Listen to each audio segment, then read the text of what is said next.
Nah, sekarang pembahasan untuk yang perpetuity ya, untuk yang cash flow-nya berlangsung hingga nggak ada finite time-nya, nggak ada finite period-nya, infinite hingga.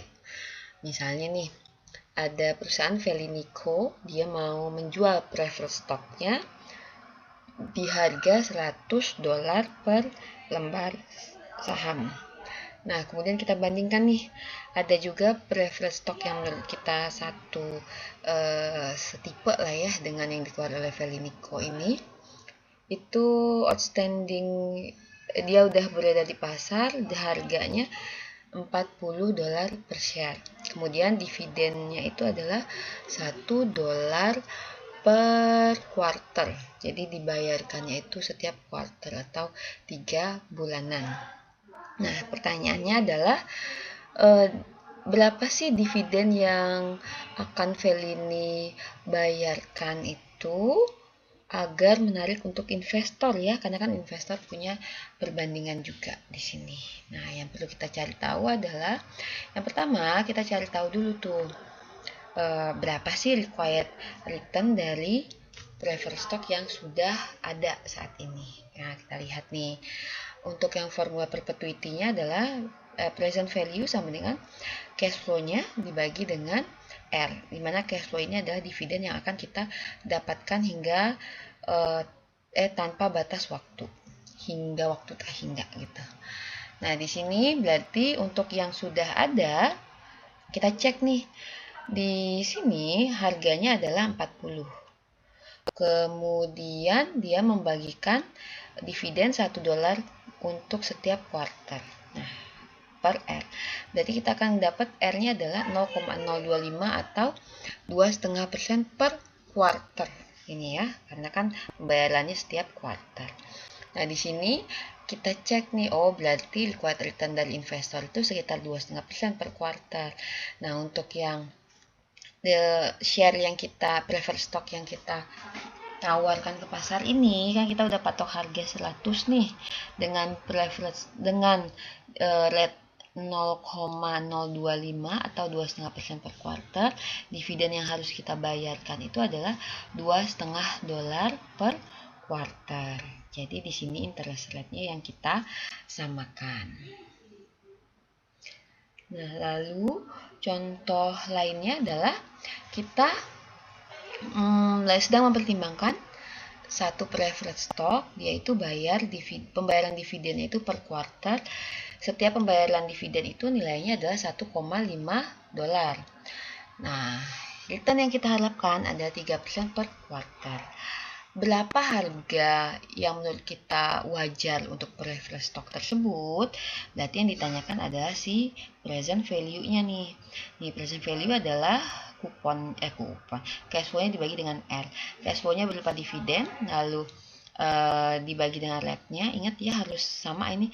Kalau ini dividennya per quarter, berarti R-nya atau interest rate-nya juga harus per quarter. Nah, di sini harga yang menurut kita wajar itu adalah $50. Nah, ini adalah rangkuman ya.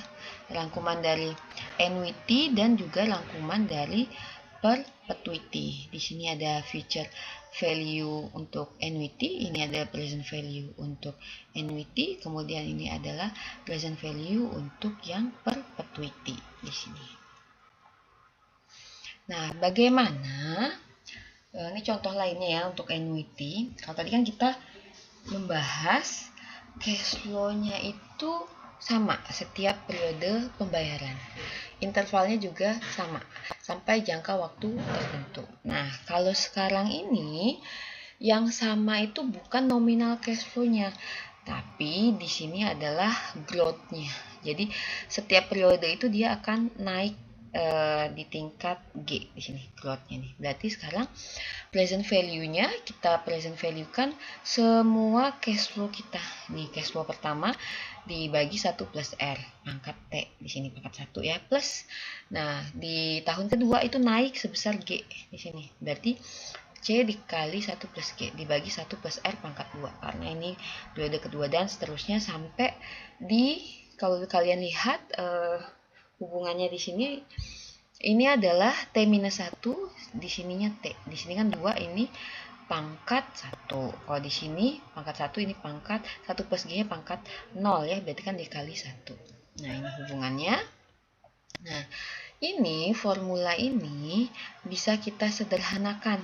Ini ada ya pembuktiannya, kalau misalnya kalian mau ada pembuktiannya bisa di googling atau dilihat di buku ROS kalau nggak salah di appendix ini.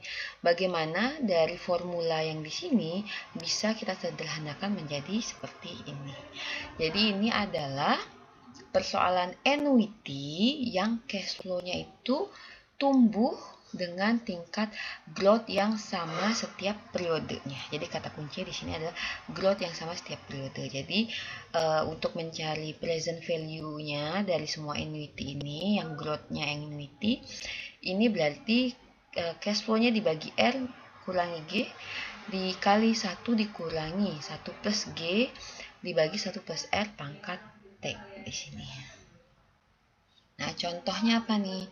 Misalnya nih, ada retirement plan, jadi kayak ada dana pensiun lah.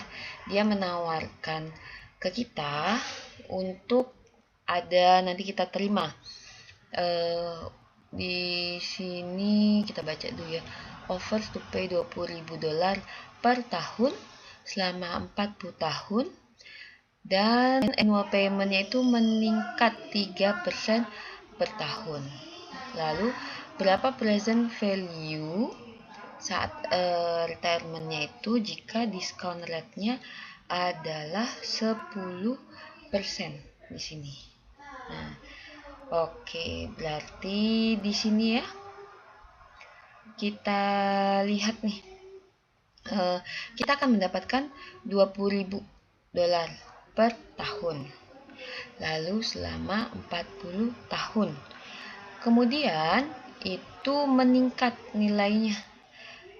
Nih, peningkatan nilainya adalah 3% per tahun. Berarti kan sebenarnya di tahun pertama sampai di tahun pertama ke tahun kedua nilainya nggak sama 20.000 ya nominalnya, tapi tahun kedua itu 20.000 dikali 1 plus G, 1 plus 3%.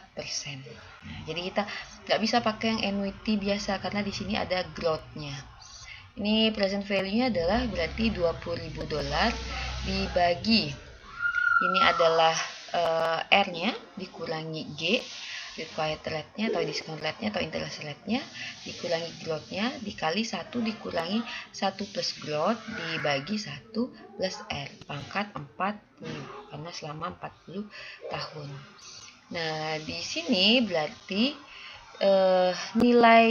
nilai yang harus kita siapkan saat ini untuk retirement plan ini adalah 265.121,57.